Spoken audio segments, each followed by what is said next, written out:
Hello everyone, कैसे हैं आप सब। मैं बहुत बढ़िया हूँ। आशा करती हूँ आप सब भी बहुत बढ़िया होंगे। चलिए चलते हैं अपनी रसोई में, क्योंकि लेडीज़ का जो सुबह का टाइम होता है वो होता है किचन से स्टार्ट।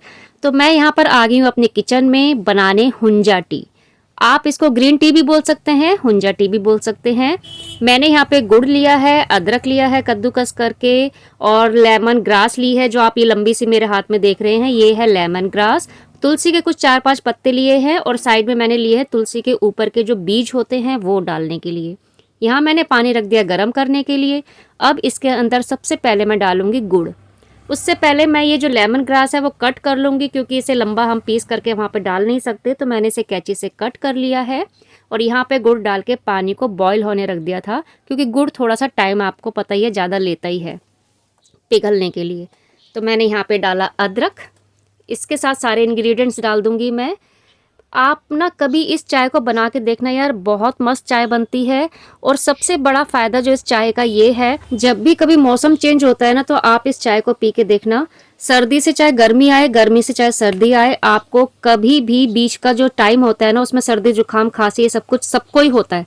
अगर आप ये चाय रेगुलर पीते हैं ना, तो आपको इस बीमारी से बचने का ये ना फॉर्मूला है। बहुत अच्छा है यार, ये मतलब बता रही हूँ मैं आपको, क्योंकि हम लोग सब पीते हैं ना।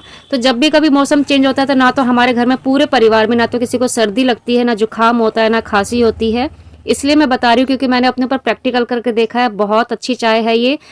चाय आप बोल लो, चाहे इसको औषधि बोल लो, चाहे काढ़ा बोल लो, कुछ भी बोल सकते हो। लास्ट में मैंने इसमें वो काली मिर्च कूटी थी वो डाल दी इसके अंदर। इसका भी फ्लेवर आपको पता है बहुत अच्छा आता है, और मौसम के हिसाब से भी ये बहुत बढ़िया रहता है। तो ये हमारी हो गई हुंजा टी। आप भी इसको एंजॉय करिए, अपनी लाइफ के अंदर जरूर इसको इस्तेमाल करिए यार, बहुत ज़्यादा बेनिफिट है। मैं खुद इस्तेमाल कर रही हूँ ना, इसलिए मैं आपको बता रही हूँ।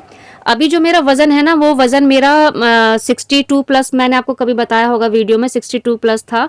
लेकिन इस टाइम जो मेरा वेट है वो है 58। मैंने 4 किलो वज़न कम कर लिया यार, सिर्फ खा लिए हुंजा टी पीकर। बड़ा कप जो है वो मैं लेती हूँ, बाकी मैंने सबके लिए छान दिया है। बड़ा कप क्वांटिटी उतनी ही रहती है, लेकिन मेरे को बड़े कप में पीने की आदत है।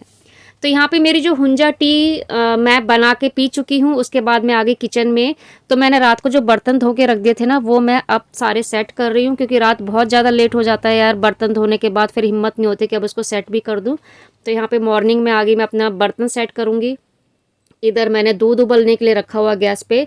यहाँ पे मेरे जैसे बर्तन सेट होंगे ना, तो आज मैं बनाने जा रही हूँ। मेरे पास पालक पड़ा हुआ था, आधा किलो लाए थे, ज़्यादा तो नहीं लाए थे, लेकिन आधा किलो में पालक मैंने आधा यूज़ कर लिया था आटे में गूंदने का। पीस के पहले आटा गूंद लिया उसका, और बाकी का जो पालक बचा था, मैं सोच रही हूँ आज कुछ बनाने का ना, मतलब समझ में नहीं आ रहा था कि क्या बनाऊँ। तो थोड़ा सा पालक पड़ा था और मूंग दाल, मैं सोच रही हूँ पालक और मूंग दाल मिक्स करके बना लूँ, वो भी बहुत अच्छी टेस्टी बनती है दाल। और सूप की तरह आप उसको ना पी भी सकते हो। तो आजकल ना जो मैंने वज़न कम करा है 4 किलो, तो ये मैंने अपना टाइम शेड्यूल चेंज करा है। सुबह की मॉर्निंग की जो चाय होती है दूध वाली, वो मैंने अवॉइड कर दी, बिल्कुल ही बंद कर दी है। शाम को ज़रूर एक टाइम पे ले लेती हूँ मैं दूध वाली चाय, और मॉर्निंग में मैं बस यही लेती हूँ, ग्रीन टी लेती हूँ। अब इसके बाद जो मैं दाल बनाने जा रही हूँ ना, दाल थोड़ी सी पतली बनाऊँगी, क्योंकि ना मैं उसको सूप की तरह भी पी सकूँ। इस चक्कर में मैं दाल थोड़ा बना रही हूँ मूंग की दाल और पालक डाल के। तो पालक का भी उसके अंदर वो चला जाएगा, और मूंग दाल तो आपको पता ही है फ़ायदेमंद होती है। तो ये दोनों मिलाकर मैं बनाने जा रही हूँ मूंग की दाल पालक के साथ। तो दोनों का आपको बेनिफिट भी मिल जाता है, और ये फ़ायदेमंद भी बहुत होता है।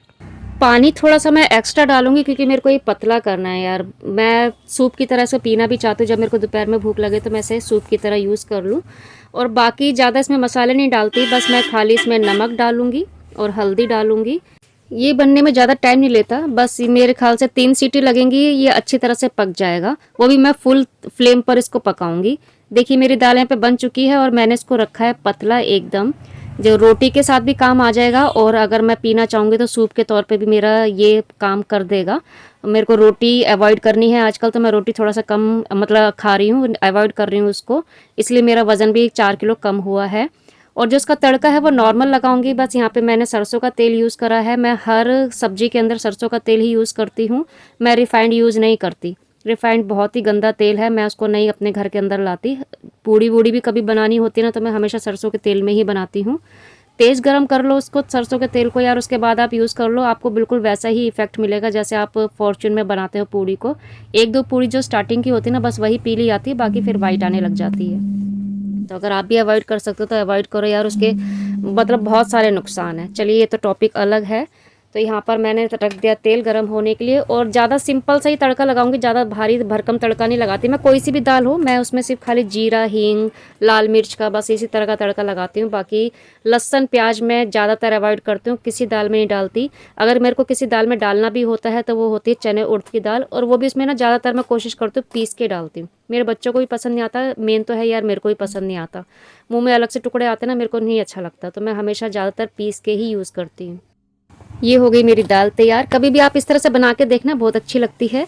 एक तो पालक के भी गुण आपको मिल गए, मूंग दाल में तो होते ही गुण है, वो भी आपको मिल गए, और पीने में खाने में भी बहुत अच्छी लगती है, सूप का भी काम कर जाती है आपका, और दाल के रोटी के साथ भी आप इसको इंजॉय कर सकते हो। खाने की पूरी तैयारी करके सारा काम ख़त्म करके नहा धोकर अब मेरा टाइम हो गया है मेडिटेशन करने का। मैं दोपहर में 1 घंटा ज़रूर मेडिटेशन करती हूँ, रात को सोते टाइम भी मेडिटेशन करती हूँ। रात का थोड़ा सा लंबा कर लेती हूँ, कम से कम 1.5 घंटे का तो मेरा होता ही होता है। बाय चांस कभी नई थकान लग रही है, ज़्यादा हो जाता तो कभी 2 घंटे का भी कर लेती हूँ। मैंने फुल नाइट मेडिटेशन भी किए हैं। तो ये मेरा रूटीन है पूरे दिन का। आपका रूटीन कैसा है, कैसे आप अपने पूरे रूटीन को एंजॉय करते हैं, बताइएगा कमेंट बॉक्स में। मैं मेडिटेशन करने के बाद उठूँगी, दोपहर में बच्चों का बस खाली तैयार है सारा खाना, बस उनको खाना सर्व करके देना है। हस्बैंड की बस रोटी बना के मेरे को शॉप पर जाना है, फिर शॉप पर काम, उसके बाद फिर घर पर आऊँगी 9:30 या 10 बजे तक। उसके बाद बच्चों का थोड़ा बहुत जो होता है वो दूंगी उनको बनाकर।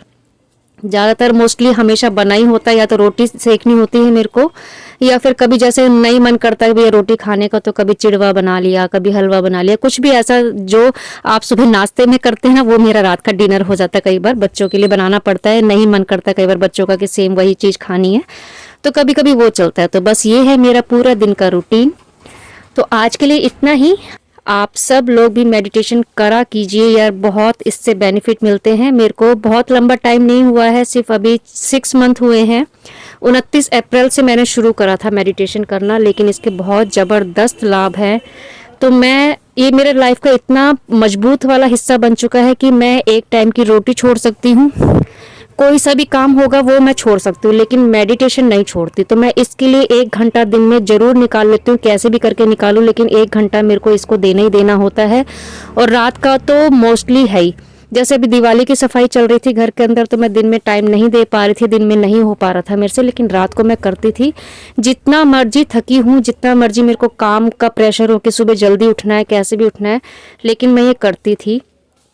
मतलब इसके बिना ना मज़ा ही नहीं आता था, बिना करे आप रह ही नहीं सकते, क्योंकि इसको करने से जो बॉडी के अंदर एनर्जी आती है ना, वो सोने के बाद भी मेरे को लगता है नहीं आती।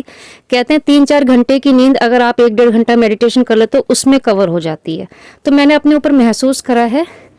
मेडिटेशन के टॉपिक पे कभी और बोलेंगे। और आपको पूरी वीडियो में अगर कुछ ट्रैफिक का कुछ ऐसा डिस्टर्बेंस आया हो तो उसके लिए सॉरी, क्योंकि मैं ना शॉप के अंदर हूँ, तो शॉप के अंदर ही वॉइस एडिटिंग कर रही हूँ, वॉइस रिकॉर्ड कर रही हूँ, तो बीच बीच में गाड़ी की इस तरह की आवाज़ ज़रूर आपको आ सकती है, डिस्टर्बेंस हो सकता है, तो उसके लिए यार सॉरी।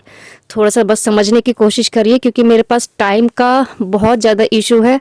सुबह मॉर्निंग में सारा मैं शूट कर लेती हूँ, लेकिन रात को जब मैं यहाँ से जाती हूँ तो मेरे को 12 बजते ही बजते हैं हर हालत में, सब कुछ काम निपटाने के बाद।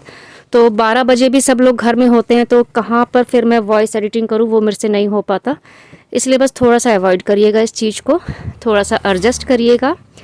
आप सब लोग हमेशा मस्त रहें, स्वस्थ रहें, ऐसे ही अपनी दिनचर्या बिताते रहिए, इंजॉय करते रहिए अपनी दिनचर्या को। ऐसे ही लाइफ बहुत ईजिली कट जाती है। चलिए आज के लिए इतना ही, मिलते हैं नेक्स्ट ब्लॉग में, तब तक के लिए बाय बाय।